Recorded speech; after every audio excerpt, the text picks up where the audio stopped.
তাদের বাবা মাকে কান্না করতেছে না বাসায় বাসায়। এরকম অরাজক পরিস্থিতি তৈরি করে কেন আমাদের ভাইদেরকে খোঁজ পাওয়া যাবে না? রিফাত রশিদের ভাই, রিফাত রশিদের বাবা পথে পথে কান্না করতেছে, ঘুরতেছে। ধানমন্ডি থানায় গিয়েছে, ধানমন্ডি থানা বলতেছে আমাদের এখানে না। শাহবাগ থানায় গিয়েছে, শাহবাগ থানা বলতেছে আমাদের এখানে না।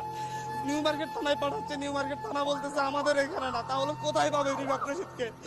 আমার একটা জুনিয়র ছোট ভাই, ওকে গুম করে দিতে হবে কেন আপনাদেরকে?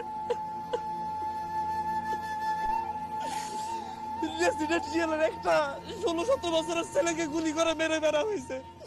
পুলিশ বাহিনীর সাথে, র্যাবের সাথে, ডিজিএফআই এর সাথে লাঠি নিয়ে, অস্ত্র শস্ত্র নিয়ে সাদা পোশাকে ছাত্রলীগ যুবলীগ কেন হামলা করবে? বাংলাদেশের পুলিশ বাহিনী, বিজিবি এরা কি এতটা অপদার্থ হয়ে গিয়েছে যে আপনাদের সশস্ত্র গুন্ডা বাহিনীকে লাগবে আমাদের ভাইদেরকে নিধন করার জন্য?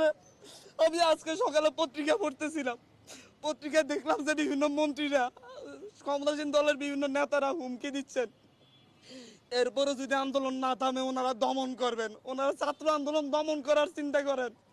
ওনারা ভুলে যাচ্ছেন 1952 সালে দমন করতে গিয়ে পাকিস্তানি হানাদাররা ব্যর্থ হয়েছে, 69-এ ব্যর্থ হয়েছে, 64-তে ব্যর্থ হয়েছে, 66-তে ব্যর্থ হয়েছে। ওনারা কিভাবে সফল হবেন?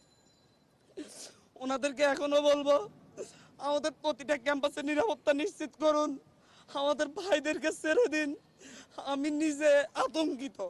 আমি এখানে এসেছি আমার জীবনের মায়া নিয়ে। আশপাশে ডিজিএফআই, ডিবির লোকজন ঘুরে বেড়া করতেছে। আপনাদের এখান থেকে উঠে যাওয়ার পর হয়তো আমারও আর খোঁজ পাওয়া যাবে না। এভাবে একটা সভ্য রাষ্ট্র চলতে পারে না, এভাবে কোনো স্বাধীন রাষ্ট্র